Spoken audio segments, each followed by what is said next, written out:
Ever wonder why some people sneeze when looking at the sun? About 1/3 of humans have a funny reflex called the photic sneeze.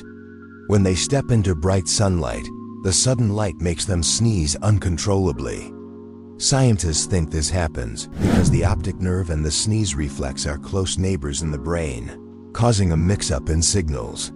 It's harmless but surprising, and some people even use sunlight to force a sneeze when it's stuck. This odd trait is genetic, so it often runs in families. Next time you see someone sneeze at sunrise, know their brain just flipped a bright switch too fast.